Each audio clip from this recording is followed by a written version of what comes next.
How's that? UK fight scene. We're here at Ste Donnelly's Isan. We're going to do a bit with him now about his life and the gym. I'll do some proper footage on this. And then second bit, we're going to do Italy. So, good morning, pal. How are you? Good morning, mate. Nice to have you over. Good old. So we're doing these things with these documentaries with UK fight scene. Let's have a little bit of history about Ste Donnelly and his journey in Muay Thai, and then a little bit onto Isan and how all that involved. So it takes me back. I started Thai boxing at Toddy's in, I think it was 1995, no, it was 1994. I went to train at Toddy's, and I'd followed like kickboxing and blood sport and stuff, and watching Van Damme films back in the day. And Muay Thai sort of really gripped me. And then at 16 I started training at Master Toddy's, so surrounded people like Michael Arthur, Leroy Atkinson was around at the time, Lise Howarth. Loads and loads of good fighters that came out of Toddy's. Obviously Ronnie Green was there, big role model at the time. And then within 12 months, Pete, I started fighting. I had my first professional fight at 17. And was Toddy's, was that in Manchester? That was in the city centre of Manchester, sorry. Yeah. So that was like, obviously we know the history of Master Toddy's. Just on the corner of down there, Piccadilly Gardens, Newton Street. That was the one. We know the history there, the amount of champions, the world champions that trained out of there, and the British champions, European champions, you know, Dawson Burgundy, all those people, like I said, Ronnie, Lisa Howarth, Ellie Yee, there was loads that came through that gym. And that was that the start of the Thai era in the UK pretty much? I suppose it was even before that coming through, you know, because obviously, you know, Muay Thai started in Oldham in Manchester with all the Thai masters there. So for me, going to Master Toddy's was a massive thing, and I did it just for a bit of fitness and to get a bit of confidence. But within 12 months, I had my first professional fight at the old Rock World, which is, remember the old Gillies Rock World in Manchester, Hogsford Road. So I had my first fight there, and the rest is history. And I went on to have 30 professional fights. I had about 12 fights for Master A at Toddy's, and then from there I moved on to the world famous Sail West, which again which went on to be Beastmasters, which obviously had Frank Udders was there, Ashley Gishard, Lise Howarth, the twins, Mary Hart was there, Warren Brown, Gavin Sterritt, Kevin Harper. These people are like lifelong friends in the sport. So when we're going into the gym for the first time, and I was really starstruck, you know, when you see all these fighters around you, really starstruck, and I went on and fought for British and European titles for Pele. It's crazy when you think, but I was a Thai boxing fan back then, and we're probably going back 30 years, and they used to have shows on at in Denton, and it was always Pele's gym against the rest. Yeah.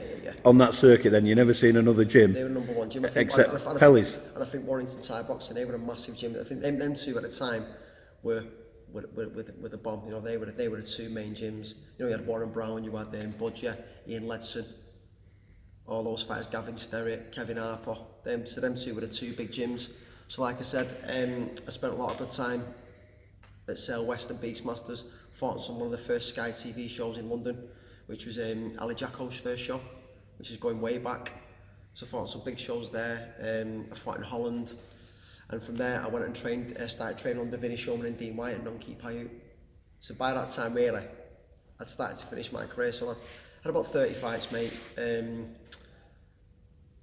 So it's safe to say you learnt your trade there. Yeah. So tough times. And probably tough fights as well. Yeah. To be honest with you, a lot of people say this when I look back on my career, I wasn't looked after. I was badly managed at times, you know, and I did lose a lot of fights, and I won a lot of fights as well. But I was badly managed when I look back, you know, I was thrown in a little bit. And I think, you know, as a coach, I sort of try to look after my boxers a little bit better, and I think you've got to. But that aside, I had a great time doing it. I remember when we went to the Ian Whites, I remember getting strangled up there. We all got strangled. There's me, Gavin, Kev Harper, obviously off like Danny Brown and Shorty and Dale. We just got lobbed about and strangled. But that was good times, and that was a real fighters gym up at Dean White's. And I learnt a hell of a lot of Vinnie Showman as well. You know, a lot of stuff that I'm coaching now is a lot of stuff that I've learnt over the years, but a lot of that I learnt off Vinnie. I think Vinnie is, as you know, close with Vinnie. Yeah. The guy, he only has to speak, and most listen. He was ahead of the game in Muay Thai. Well, you know, and that little gym, which was Nonki Paiute under Dean, and then we went to be Super Gym, which is obviously Rick Barnes took that over now. And it was a small, tiny gym with 4 bags. It was tiny, but the cream that was produced in that gym And it's not all saying, isn't it? You don't need all singing, all dancing facilities. It was minimum facilities, but the cream and the talent that came out of that gym. And he was massively ahead of his game. And he is, you know, he's a great coach. And I think of what you're saying there about how far ahead of his time. He's a great commentator and he's got a great career now. Yeah. But do you not think we've lost a little bit there with Vinny not having input as much as an instructor as we used to do? Possibly. Yeah, no, I do. I think so, because he's doing fantastic with what he's doing. But it's the little things that Vinny sees. That's the, you know, the big thing with Vinny. He'll spot little things to make them, you know, the slight adjustments. And it's the little things and the little adjustments with your technique that mean everything that they do that little bit more. And he doesn't miss a trick. No. I was with him after the Yokow, the last Yokow, the after show. Obviously, people are enjoying it and having a drink. And Vinny pulled Stuart Stabler to one side and just had a little word with him about a little bit of technique. Stuart sat there mesmerised, and he just won on Yokow. Yeah. He sat there, he listened with Vinny, and he learnt. And the thing is, Vinny, he does, you know, he does care, and I've known him, 25 years from the sport with Vinny. You know, I can always ring him up, and he'll ring me, see how I'm doing and stuff like that, or my boxer, but seeing boxers doing something, he'll always phone me. So, yeah, he's a... And then he gets a name check on one championship. There he does, yeah. How good's that? No, it's class. So from there, obviously, I was coaching at Majestic after that, because by the time I got to 27, you know, I've been fighting since I was 17, and I needed to go and get a bit of a career, so I went to university after that. So really, I was finished, and I had a fight. I came back at 33. I thought I could still do it, and I came back at 33. I was fighting on the Kev Harper at Majestic, and you know, the sport was quite high profile at the time, and I decided to jump in with Josh Turnbull, and I got done. I was too old. Thought I could still do it, and he was a young, fresh kid. And he's a great kid, Josh. He's had a great career. What show was that on, Steve? That was on it was on a Craig Neal shows. It was like one of his small shows coming through. Thought I could do it. It answered a question that I was done. Was well done. Was well cooked. Yeah. And then I obviously started coaching, and had sort of 5 or 6 years with Kevin Harper coaching and sort of helping bringing the kids along down there, Paddingham and Josh Hill, etc. Danny Orton. Great stable. Yeah, massively. So like, you know, like Jake Newman coming through. All these other kids, Aaron Wilson, so I've been padding these over the years, and I'm coaching with Kev. And so that was a really good time for me as well.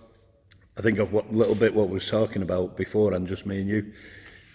The great thing about any gym is if they're producing good adults. Yeah. And when some of the names you've just mentioned there out of Kev's, on my junior shows 10 years ago, look at them now, Josh Hill fighting all around the world. Look at Ryan Stockley. Ryan. Ryan was a really quiet young man. And to see the level that he's competing at now, he's a great junior, and to see him come through, and he's still a baby. All these lads are still babies that are coming through, you know, especially Josh and Ryan, but they're fighting on the world stage and they did amazing. So from you helping out at the juniors there, yeah, what was the moment when it went ping, I need to do a little bit of this on my own?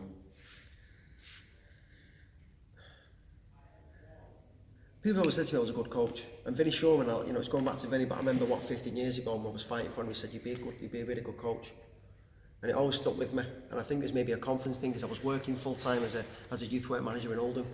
Obviously, when I've got my gym now, because I knew all the communities, and I got made redundant, and I just thought it's either now or never. I didn't want to wait 10 years and not have a bash at it, and it's been the best thing I did. So I decided when I got made redundant to find a gym or find a premises, start small.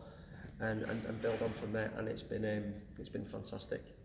Right, I'll stop you there, mate, and I'll just start another